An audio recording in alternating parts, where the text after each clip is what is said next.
And welcome back, guys. Today is the first day of the World Chess Championship in Rapid and Blitz. And yeah, if you saw the video yesterday, there were some troubles with the journey here and especially with the hotels. But today is a new day, and today is when the World Rapid Chess Championship will start on Wall Street in New York City.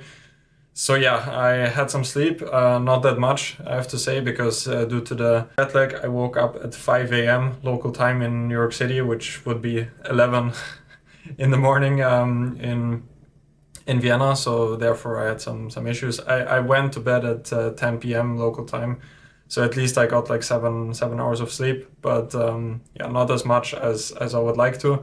But hopefully, in the next couple of days, it will improve. And yeah, first impressions of New York, of course, magnificent. Everything is just so big. It's actually been, it's now my second time I'm in New York City, but the first time is already back like 10 years ago. I had some family vacation back then. But yeah, now it's for different reasons. And I was already yesterday at the playing venue to collect my accreditation. Actually, let me show it to you. That's the player's card. Let me just focus here. Hopefully it's possible to see it. Yeah, so that's my accreditation. Felix Blobiger player. Yeah, so this card is pretty cool. And yeah, otherwise the round will start today at 2 p.m. local time. Now it is 11:30, so I still have a little bit of time.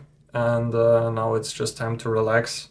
Since I woke up pretty early, I was already relaxing basically all the day, at least trying to, because still those issues with the hotel from yesterday are there, and I'm still worried about those things. But anyway, I cannot change anything from that now, so I'm just hoping it's gonna be fine. And as you guys pointed out in the comments, by the way, so many of you showed so much support and encouragement. That was really cool of you and really nice of you. I've read all of the comments, so thank you guys for being so supportive. It was really nice to see that. And yeah, now I'm just trying to focus. I didn't prepare as much as I would have liked to, actually, when it comes to opening preparation. I saw some of the important lines before the event, but I wanted to check more. But there were just so many things to take care of before the event. There was Christmas. So therefore I wanted to spend some family time as well. And yeah, so many things with the travel and so on. But I don't want to bore you with all of that. This is just supposed to be a small introduction video before the recap, which will come after you see this, which I'll record in the evening. And yeah, that's also what I'm planning for the event, just to, as usual, to give you guys a brief update on how things are going in the morning. And after all the rounds are concluded in the evening, I want to give you a smaller, like a small chess update on what happened in the games and what happened with the standings overall. And yeah, that's the plan. If you do have any other suggestions, what I can cover in this event, please let me know in the comments. I also want to say that I tried my best to record the games in the playing venue, but it's just really hard. Like, FIDE is very selective when it comes to handing out press accreditation. And even though Austria actually has a person here who is doing many press things for the Austrian federations, for the Austrian Federation, even this didn't work out. Even though she's a very good press officer in general, but she didn't, at least yet, get this accreditation to film and make pictures. So we're still working on that. So there are many things for me to think of, and hopefully when the clock starts, I'll be able to fully focus on the chess. But yeah, just to give you guys an update on how things are. Especially, I'm just realizing, if you're a content creator and a chess player at the same time, there are just so many things you need to consider and take care of. So huge respect to all of the people that managed to do this, like Hikaru, who records all of these recaps while playing the candidates and things like that. So it's just yeah, it's not easy, but I really enjoy it, and I hope that you guys will enjoy the coverage of this event as well. And yeah, I will see you after the game has concluded in the evening. All right, so welcome back everyone after first day, the recap. I got home to my hotel room recently. As you might be able to see, I'm really tired. I'll still record the recap today, and hopefully tomorrow I'll be able to sleep pretty long. It was a long day and many things happened. The day started off when I played against Hans Niemann. That was in the first round, where I'll get into the games a bit later, but just a brief overview. In the first game, I think I had a pretty good position at some point, but kind of the reoccurring theme today was that I was just playing way too slow, and that started in the first game when I had pretty good chances, but at some point I threw away my advantage and then even blundered and lost the game. Then I was able to score 2 draws where I had very good chances as well in both of these games. I was winning in both of them. I was also in trouble in both of them, but yeah, I did have pretty good chances there as well. And then I continued to lose game 4 and game 5, which yeah, game 4 I think I lost pretty deservedly, and yeah, we'll get into the games later. Game 5 was, I think, just pretty bad overall. Yeah, it was pretty late, but I really wanted to discuss now the overall conditions of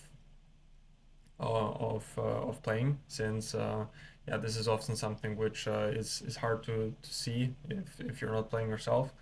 And I have to say that the playing hall itself is pretty cool. I mean, we're playing on the Wall Street, and the building itself is really nice, and the playing hall as well. But there are a couple of issues which I want to tell you about. The first one is the temperature in general. So of course, I'm not complaining about the the outside temperature of New York. There's nothing the organizers can do about that, even though it's for me a bit unpleasant. Even though I'm from Austria, it's like today it was -4, -5 degrees Celsius at some point, which yeah, is for me personally it's a bit too little. But the issue is that often inside of the playing venue, the playing hall itself as well, the temperature often drops pretty significantly. In the playing hall, it's still kind of bearable, I think. Even there, at least for me, I think it's quite cold. But the first issue is when you have to go out of the playing hall, and there is this a certain area for the players to rest between the games, which is a typical thing usually in this event. And this is now my third time playing the Boulder Rapid and Blitz, and there were always some issues with that area because it's simply not big enough um, to have enough space for all of the players. And that was another issue now. I took one video of this whole area, kind of in secret. I will edit it in now so you can see it. So yeah, this is one issue. There's basically, if many players are there, like if almost all of the players are there, you cannot even stand anywhere basically, let alone like get a chair. So that's one thing. And the point I wanted to get to was when you walk to this resting area, you have to briefly go outside for. I mean, it is a couple of steps, and yeah, then you're just in the playing hall, and you're going out just with a dress shirt, many people, and then you're just at -3 degrees Celsius or something for a couple of meters or even longer, which I mean, I think that many people, I hope not including myself, will become ill from that, because yeah, if you don't have a jacket and you're under these temperatures so often, it cannot go well in the long run, I think. And in the resting area also, I even made a picture. Often the temperature in the resting area, where of course you don't even have the jacket because you have to give the jacket to the wardrobe. There the temperature at some point it dropped to, I think it was like 50 degrees, 53 degrees Fahrenheit. I will edit in the picture now as well. but I remember it was like 10 degrees Celsius because I checked it. So I think it was like 53 degrees Fahrenheit. Um, so yeah, there are actually two resting areas. One is like a lower floor, and then there's a higher floor. I usually went to the higher floor where the temperature is totally okay. But yeah, with the lower floor, it's just like often some windows are open and the air is just rushing through. It's like super cold. Yeah, this is one big issue, but I'm not sure anything can be done because the whole building where we're playing at is pretty small itself, and there's not much. I mean, there's just not much space for these things. So yeah, I'm not sure if the organizers will be able to change that. Um, but otherwise, I have to say the resting area itself was nice. They had all these screens where you can follow live games, where you can see the results, and this went pretty smoothly. Also, the announcements for when the next rounds are starting, it was always more or less punctual. And yeah, what else did I want to say? Yeah, they even provided like many soft drinks, water, tea, coffee, all of those, all of those things. There were even some snacks, which yeah is not always the case. Even some sandwiches and this sort of stuff. So yeah, this was pretty good. But yeah, the thing with the temperature and the biggest point was that after the the last game ended, the fifth game ended, everyone had to collect their jacket, and I don't know how many players there are. I think it's like around 200 players, I think. And so I finished my game like at a normal time. I think I played yeah, like a normal time, I guess like 45 minutes or something, normal time for a rapid game. And then the queue was just extremely long. And how it works is there's this hallway where you have to wait for collecting your jacket. And this is the area which I talked about before, where it's actually like super cold, and there is the wind rushing through. This was like where it's like 10 degrees Celsius, maybe even less, um, because the wind was just extremely chilly, and all of the people are standing there waiting for their jacket, and without being able to wear a jacket because well people are waiting to collect the jacket. So that was a huge issue, and I ended up waiting in the upper floor because I didn't want to stand in the cold for like 30 minutes because the queue was just so long, and somehow they took a very long time to hand out the jackets. I'm sure it's yeah, it's pretty tough, but for the players, at least for me, it was yeah, it wasn't great. I think I ended up waiting like at least 30 minutes to get my jacket then, and to come back. I think I then came back to the room at like 10 p.m. or something. Now it is 11 p.m. Um, yeah, and I was even too tired to get dinner. I have some snacks here in the room, so I briefly ate something, and yeah, now now we are here discussing those things. So yeah, just to summarize everything, the playing hall I think is nice overall. It's a really cool building, as I've said, but there are certain, I would say, issues with how the competition is structured, like how the building is structured and how everything in regard to that works. But yeah, I think I addressed all the points I wanted to talk about. It was a very interesting day. Now let's get to the games. It didn't go as well as I wanted it to go. I scored 1 point out of 5 games. I just made 2 draws, wasn't able to win a game, and lost 3 games.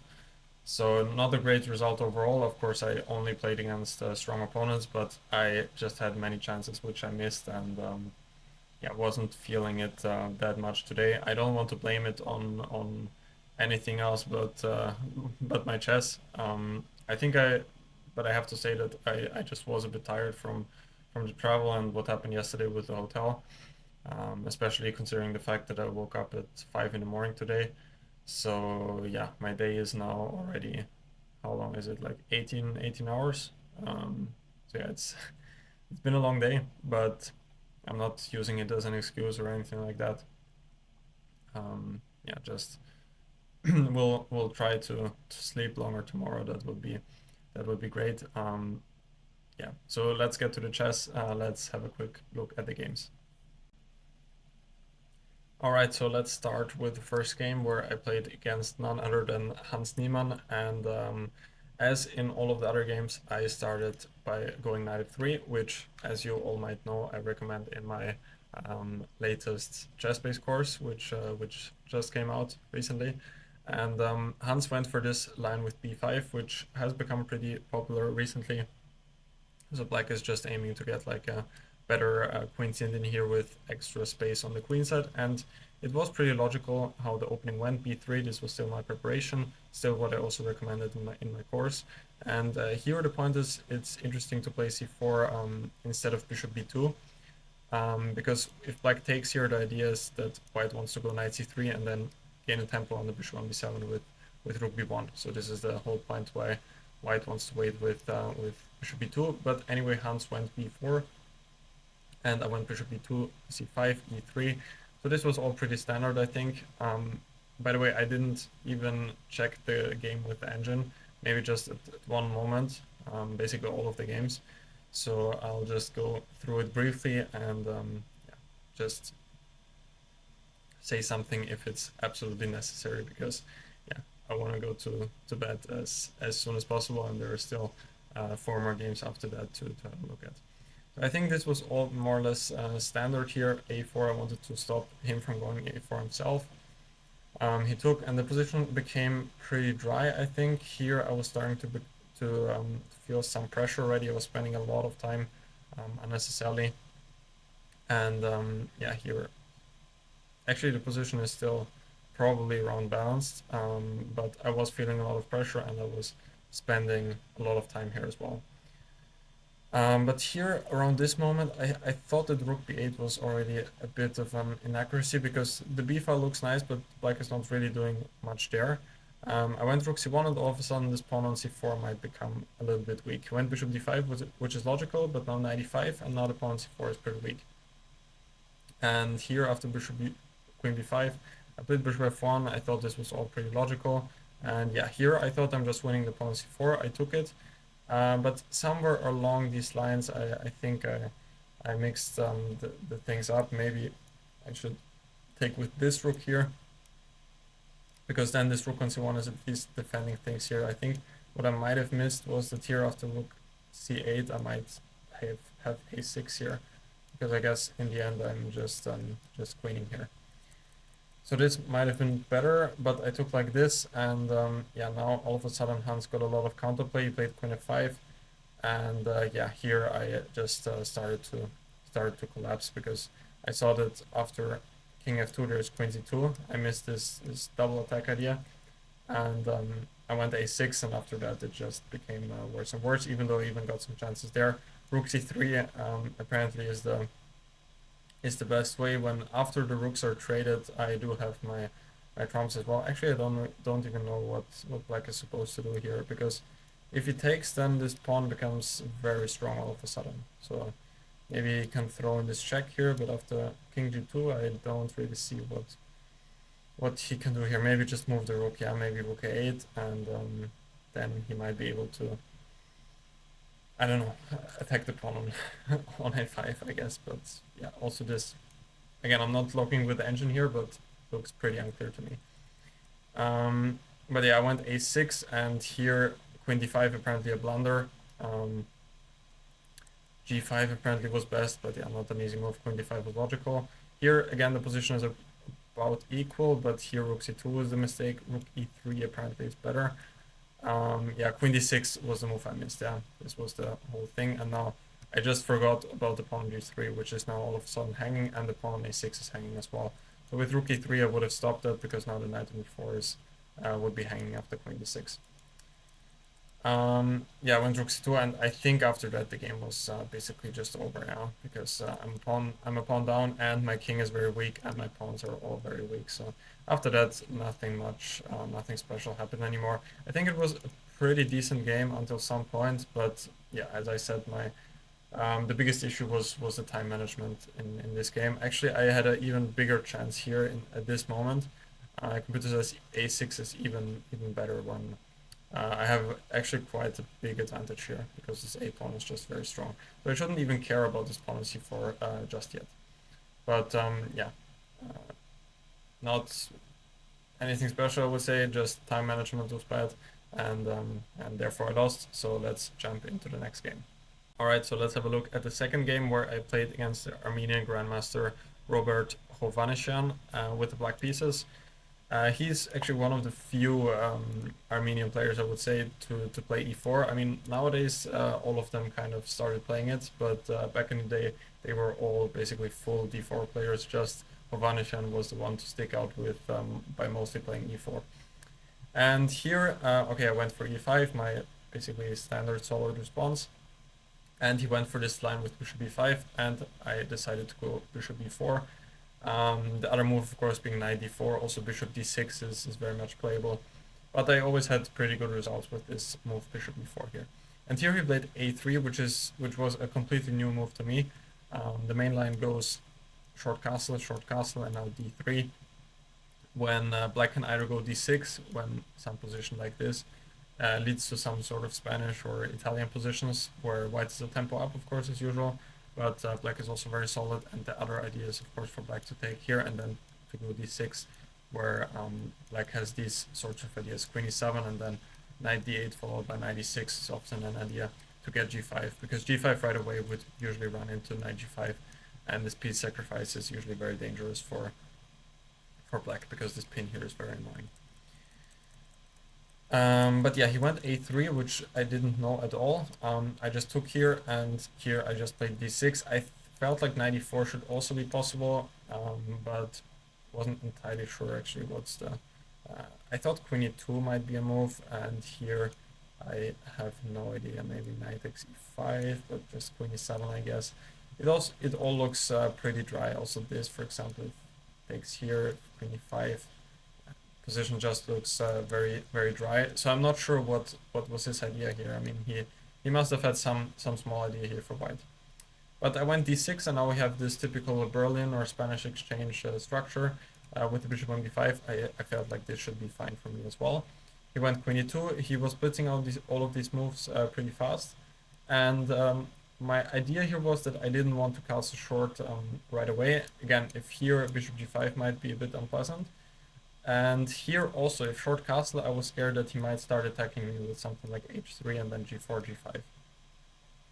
So I wanted to wait with this. I went queen e7, bishop e3, and now this move knight d8 after quite some think, which, funnily enough, we just discussed this idea in the line with bishop b4, and where was it?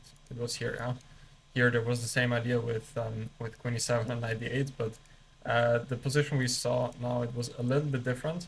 But still, I like the idea to bring the knight to e6 in some cases, where it can go either to c5 or to f4. But yeah, apparently not the best. I was also thinking about other moves, like bishop e6 looks logical. I was also thinking about knight d7 followed by knight c5. But yeah, I wanted to stay flexible with this move, knight d8.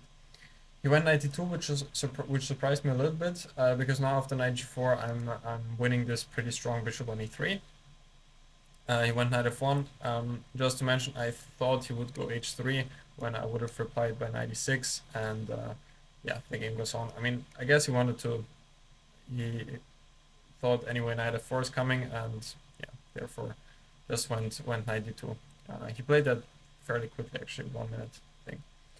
So now I went knight g4, picking up this bishop on e3, and here I felt like I should be pretty okay. But in this position, I missed one thing. I took on d3, which, yeah, I was also not entirely happy with afterwards. But otherwise, I thought he might even go back with the bishop. Like, if I go bishop e6 here, I thought he could think about going bishop f1 when, I don't know where I'm casting, let's say I castle long. And now after g3, this knight will have to go to g6, and then all of a sudden f4 could come in some cases. So that's why I wanted to get rid of this knight right away, even though the bishop on d3 actually looks pretty passive.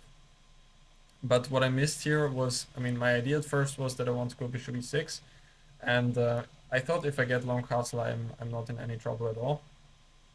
But I thought that queen b5 check is quite unpleasant, forcing me to go c6, and then this c6 move is just a huge weakness because the pawn on d6 is just very, very weak. If queen b4, let's say long castle, white will just double rooks. Maybe I'm somewhat okay here, but my position looks very passive if I have to defend like this. You can maybe push c4, some g3, f4 is one idea as well.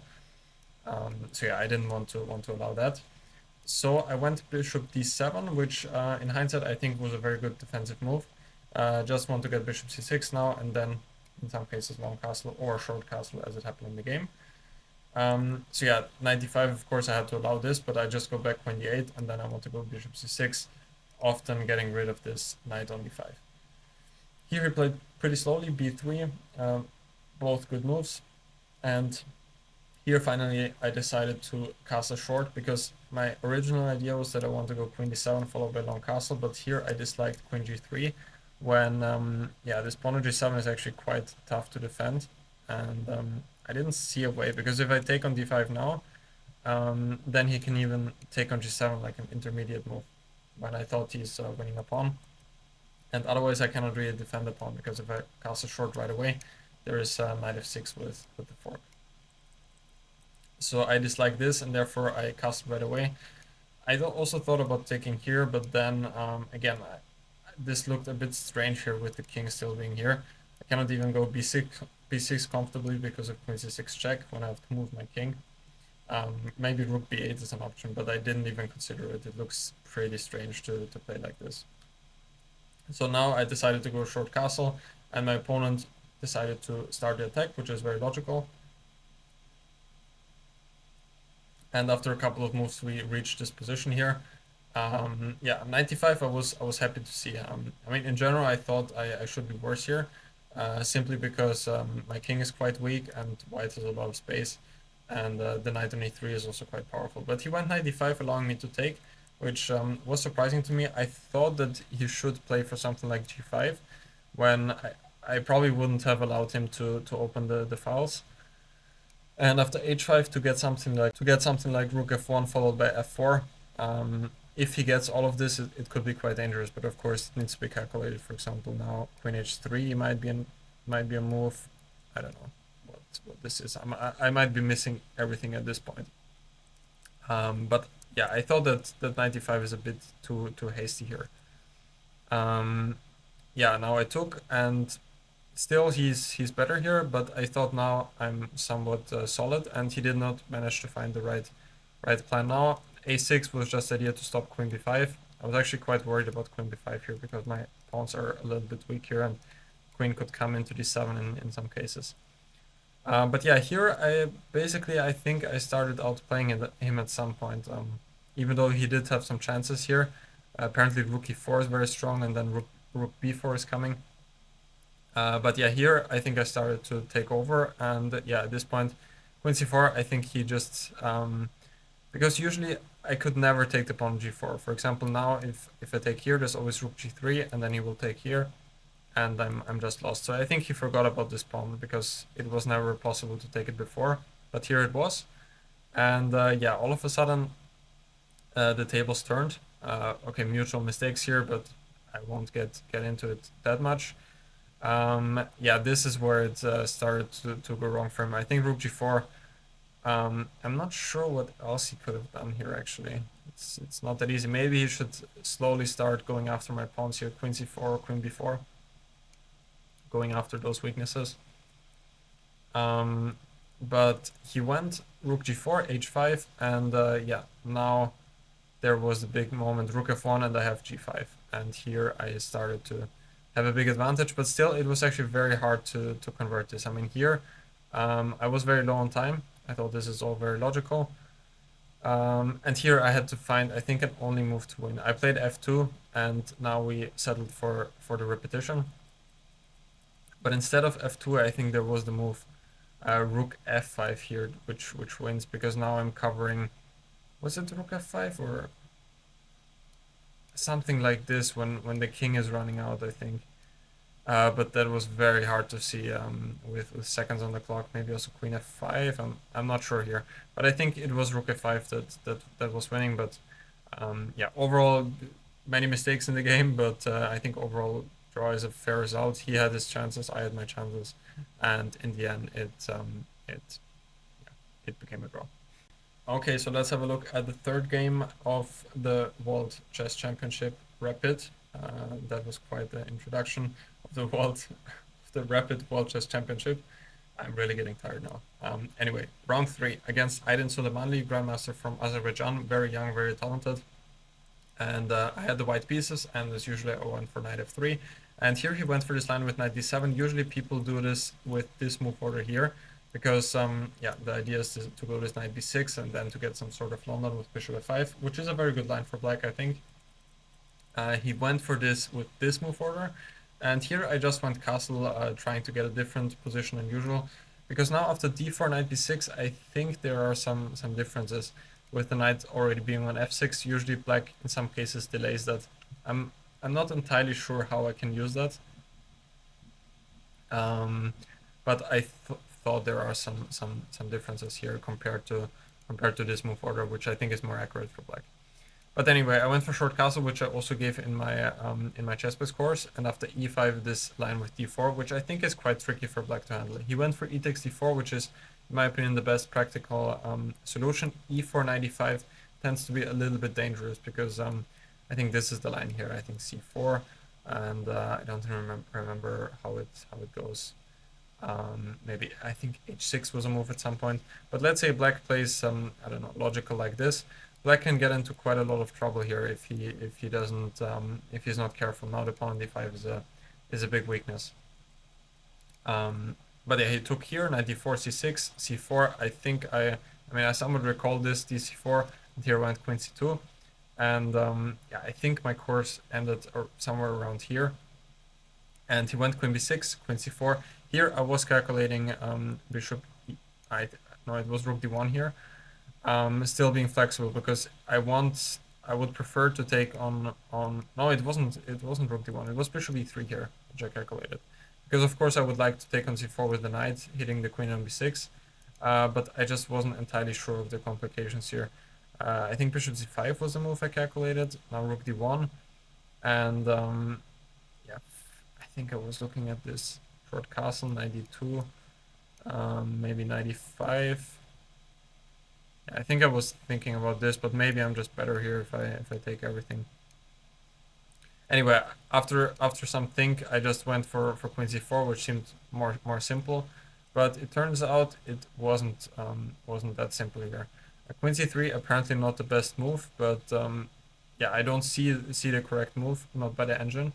I just see that there might have been something better, but I have no idea what it could be. Queen a4 is possible. I totally did not see that queen a4 is even a move here. Yeah, of course, if I would have seen this, queen on a4 is much more natural. That didn't even cross my mind for some reason. I thought that c3 is the only square to keep the knight on d4 protected. So yeah, queen c3, bishop b4, queen e3, knight g4. Yeah, this is quite a strange position now. And yeah, here I felt like everything is going wrong for me, basically, because suddenly I realized that the queen here is actually quite bad. My original plan was to go h3 when the knight on e5 is I thought could be trapped, but here there was the issue that he can just go f5. I think this was the important move. Attacking my queen, I have to go to f4 and then knight g6, and all of a sudden my queen might even get trapped there pretty soon. So yeah, I just went e3, defending the knight on d4, and again, horrible time management. After 13 moves, I'm down to 8 minutes, so that was kind of the biggest issue today. He went rook e8 in the game. I thought that c5 is very unpleasant for me, but rook e8, also natural move. Queen c2, c5 now. Knight e2, bishop e6, and yeah, I think I mean I wasn't happy about my position here, because I'm just very underdeveloped. But here I think I found this nice move, g5 b3, which is probably the only move. Instead of g5, I think in general he could have just played some logical moves here. I think it was here that I thought just rook d8, when I thought I'm just maybe not lost, but just much worse. He went g5, and now b3 was important. If I go back knight e2, there are all sorts of issues. Maybe now rook d8, and he has an even better version. But now b3 counterattack. I think that was a nice move. Take here, take on g3, and f4. I think another very good decision. Originally, I wanted to take on g3, but now the knight on e5 is very strong, and I'm still very underdeveloped. But after f4, now I got some counterplay, and after knight h4, I went knight d5. Takes rook d5, and here I was already thinking that I might already be better here, but position is apparently still completely unclear. I also thought after bishop d5 I'm doing very well, because the bishop on b4 is never doing anything, and if I get my bishop and my queen to this diagonal, then black will just get checkmated. But yeah, this happened in the game. Bishop d5, rook d5, rook d5. This was crazy. Knight f3, king h1. Of course, I cannot go here because of knight e1. So yeah, this happened. Queen apparently still a draw. Everything. That's insane. He went knight d4. Bishop e1 is the move. That's insane. So the idea is just he wants to go knight h4, and I cannot take here. Take, yeah, there's bishop f2. I cannot take. So yeah, I don't even want to know. I think what the move is here. Bishop a3, it seems like is the only move. Okay, but he went knight d4, obviously with the trick that I cannot take here because rook e1. I took on g3, knight e2, queen g2. That's all good here. And yeah, that was not the best. Queen b7 is winning. I wasn't sure about this. King d8. Where is the checkmate? Where is the checkmate, guys? Again, I cannot see the engine now. I turned it off before. But is it just... Oh, I cannot find it. Am I just winning the queen, or? I mean, this is too complicated for me. I wasn't sure during the game how I would win here. If some of you guys see it in the comments, please let me know in the comment section. Otherwise I will even forget that this ever happened. So please let me know in the comments what is the win here. I went rook d1 because now he has to take with the queen, and I felt like this endgame should be winning, but it's not that easy. The next critical moment came here, I think. I thought this should still be winning. Apparently he can give at least one check, but I still don't see where's the draw here. He went here, f6, bishop d4, and now, yeah, this endgame we reached, and rook b7 is a big mistake. Now I get it. King d2, because after rook b7, which I played in the game, now he had this setup, and he was able to bring his bishop here to b4. And if I go king d2 first, now, anyway, if he goes a5 now, I will take here, and now he will not get his bishop here. So now it's just lost because one of those pawns will drop.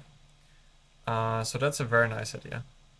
And yeah, if he goes b6, I will take here, and again, if he gets his bishop to a5, there might be drawing chances, but now he doesn't, and therefore this pawn on b6 will just drop. So that's a very nice idea. I didn't see it at all.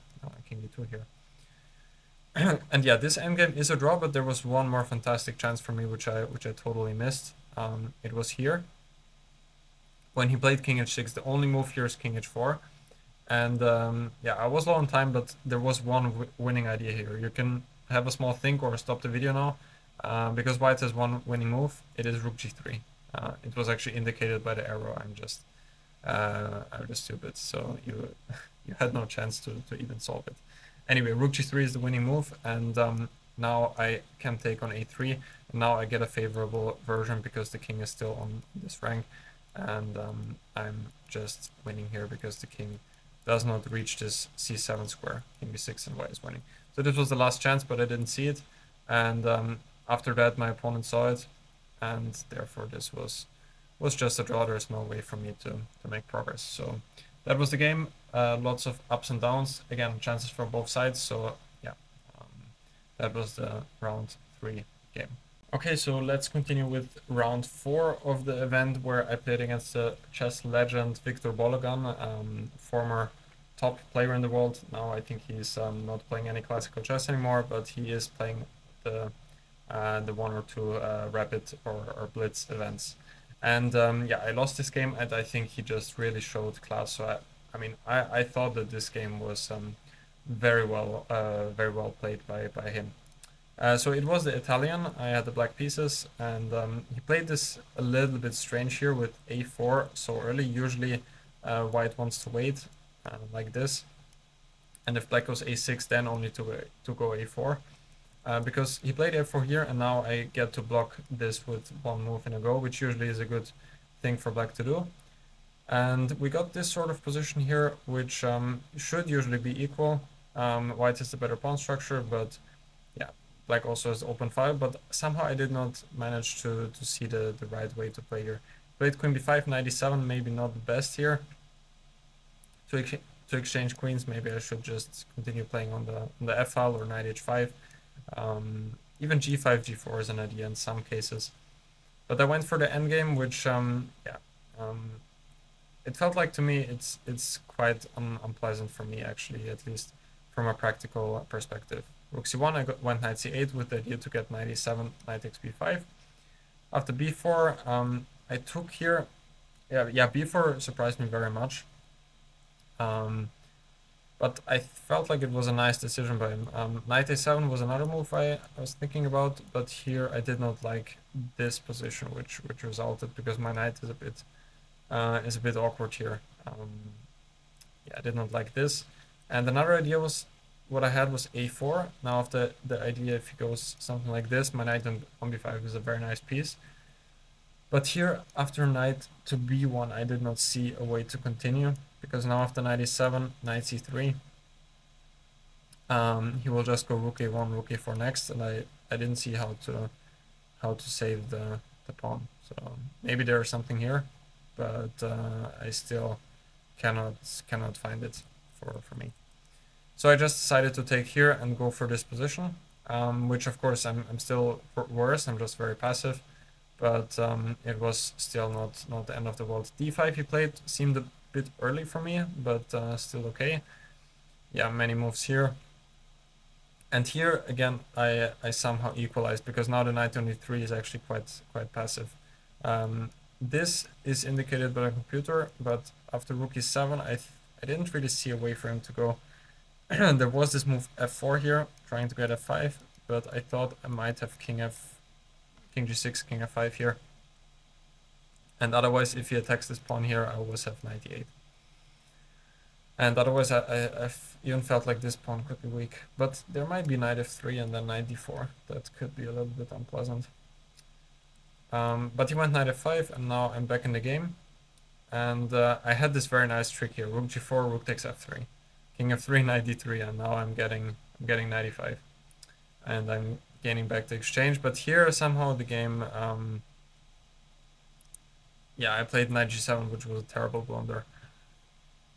Why didn't I go rook e7 here? That's a great question. Because the thing was, I wanted to avoid f5, but with knight g4 it doesn't even avoid f5, because I didn't realize that I cannot take because of rook f6. So I can just go rook e7, it seems, and now if f5, what do I have here? Still not so clear. I mean, this seemed quite dangerous because rook h7 is coming. I mean, maybe I can... Oh, I mean, I have to be active, no? Check, maybe something like this, but yeah, I'm not looking with the engine here, but computer says 0-0, but I don't see any moves, and it does look pretty unpleasant still. Like, I don't know what I'm missing here. Rook e4 maybe, but here, what do I do? Just go after this pawn? Maybe, yeah. Maybe. But I went knight g7, and yeah, this happened. Again, some blunders here. Knight f5 I can take, or what? And if this? Something like this a draw, or what? That's impossible to believe. But rook a8 apparently is a blunder, and now I'm just lost. Yeah, I tried this trick, but if I'm... Yeah, I just cannot activate my knight. That's the biggest issue. My knight is just trapped, and here he won. So again, I think he played a very, very nice game. even though the computer says it, I had many chances to equalize.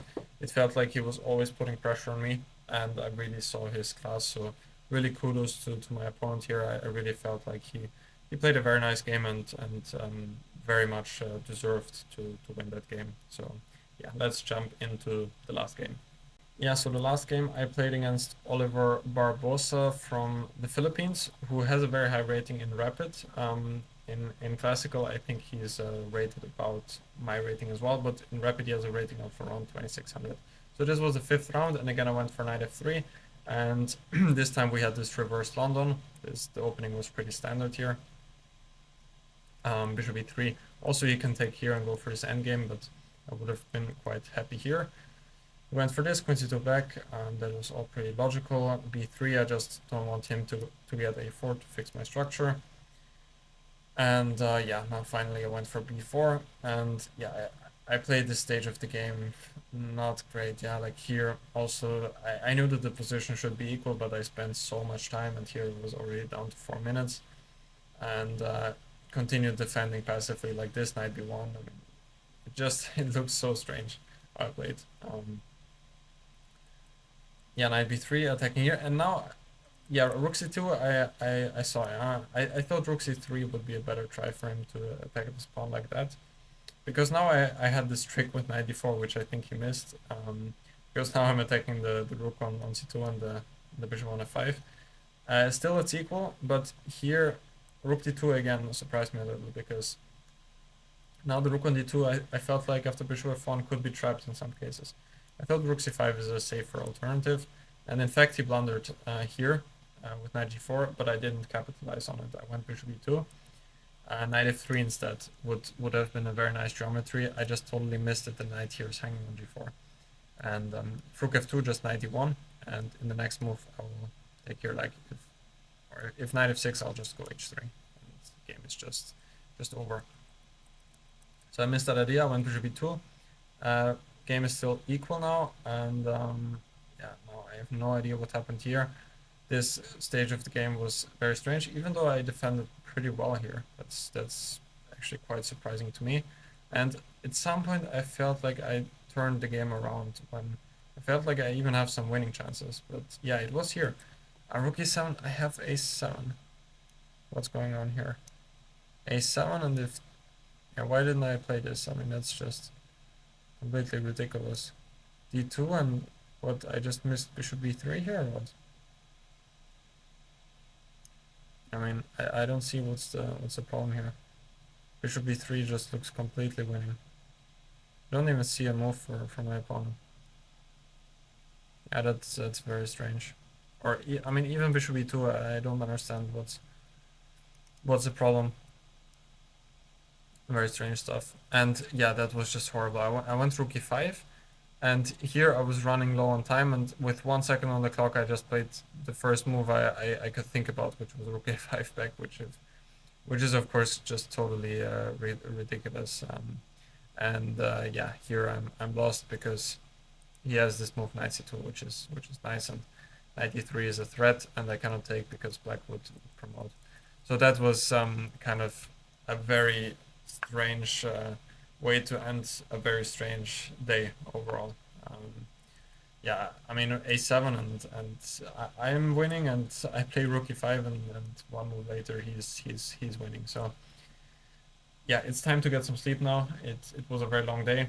I cannot even see or calculate 2 moves ahead by now, so I'll try to get some rest now. And yeah, you'll only see the video tomorrow, because I simply cannot edit anymore now and upload. It's just too much, so I'll do it in the morning. So when you see this, it will already be the second day before the round has started. So yeah, thank you guys for watching. I hope you enjoyed today's recap. I think it was pretty long after all, but yeah, let me know what you think.